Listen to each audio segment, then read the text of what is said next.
very nasally. Welcome to the Whiskey Vault. I'm Daniel. I am Brad. We have a gift from Magnificent Bastard, Andrew Reny. First of all, the bass on that. That's serious. Andrew Reny, you magnificent bastard.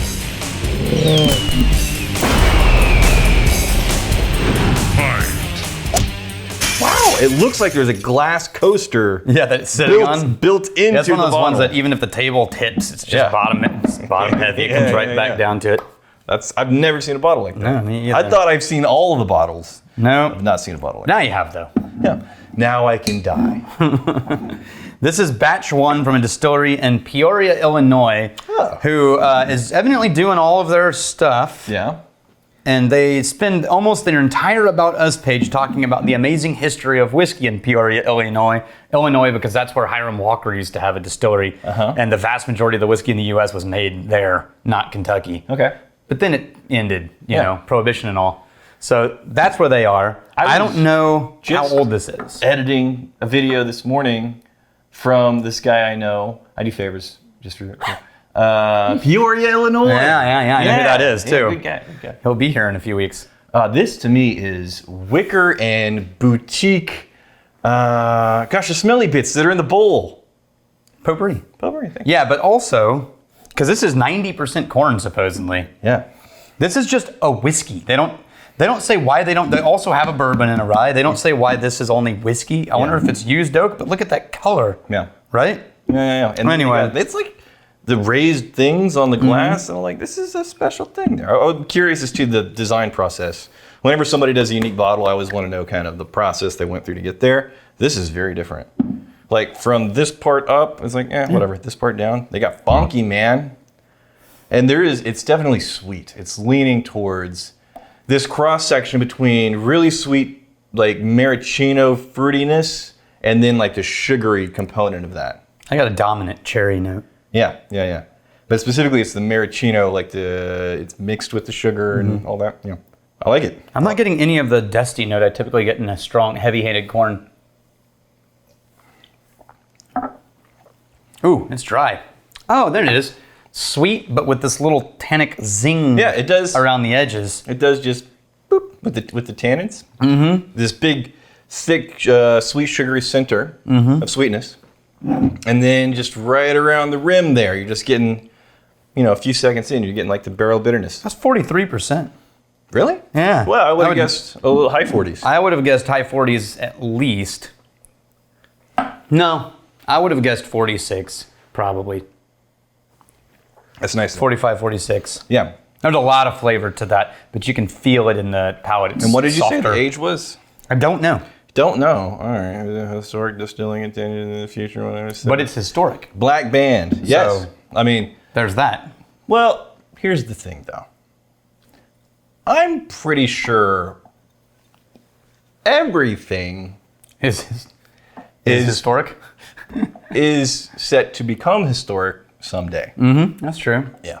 Like this. This is historic. So we could do something, will someday be historic. Yeah. This is an aspirational episode of historic proportions. I think there is a candy cane note. That's what it is. It's a peppermint candy cane note. Hold on. That's the cherry version. All right. So, not peppermint then. Right. No, but that has peppermint in it. It's both, right? Those candy canes that are green and red and those bluish. are just abominations. That's so much better than the normal candy cane. Make up your mind. You want So peppermint or much cherry? better. Peppermint or cherry? I want Not both. this weird Give it to me all. inbred hybrid of two flavors that are perfectly fine on their own.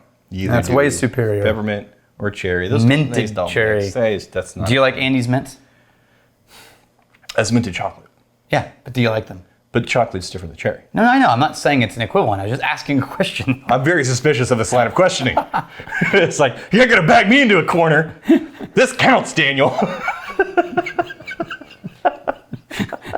So I guess no answer on the hotel pillow mint. Theoretically, let's say, Yeah.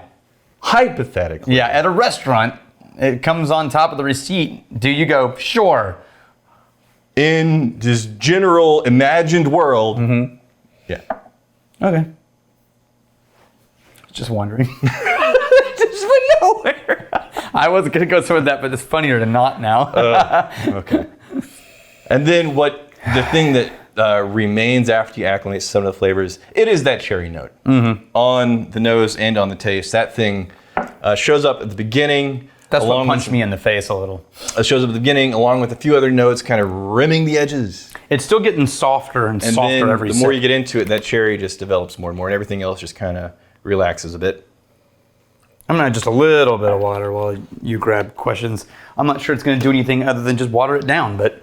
Yeah, at that proof, it's not quite thin. I think there's plenty of flavors to be found there. And I would have guessed high 40s. But, you know, I'm always curious to see what something would do if you bring it up to cask. Even if it's, you know, this is perfectly nice. Maybe it's better here.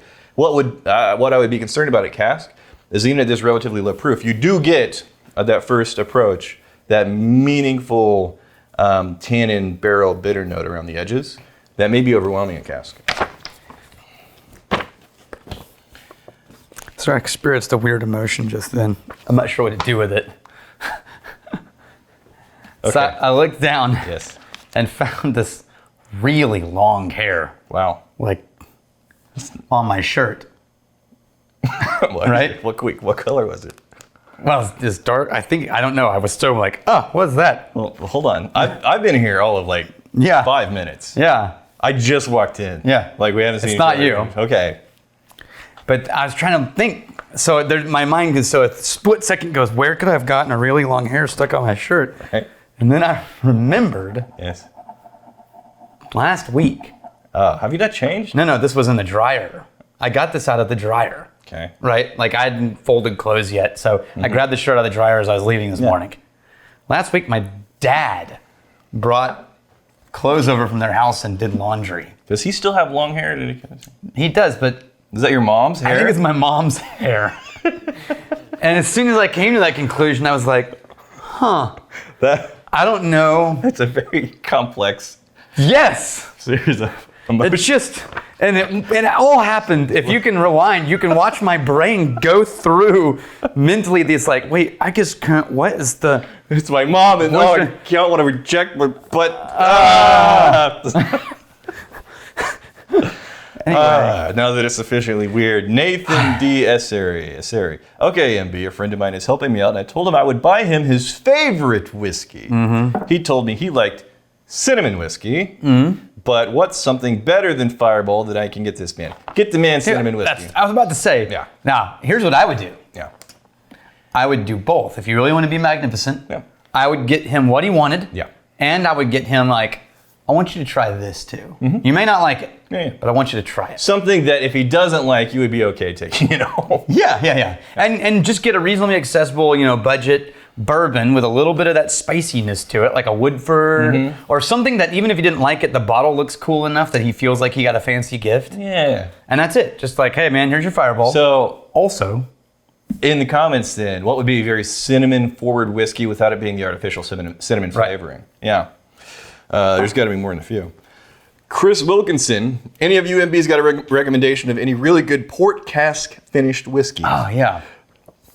Most of them are in Scotch, but I really like what port does to bourbon, actually. I keep finding that going back, I have a handful of favorite bourbons ever, and a disproportionate amount of them. Is it Angel's Envy in port bourbon? Yeah, and then a disproportionate amount of them are port cask. Yeah. Starlight was one of those, port cask. He said he's had one from Lake's Distillery and an Aaron one, which was decent, but what else will blow my mind? So he did both Scotch and no, Lake's is... I don't know.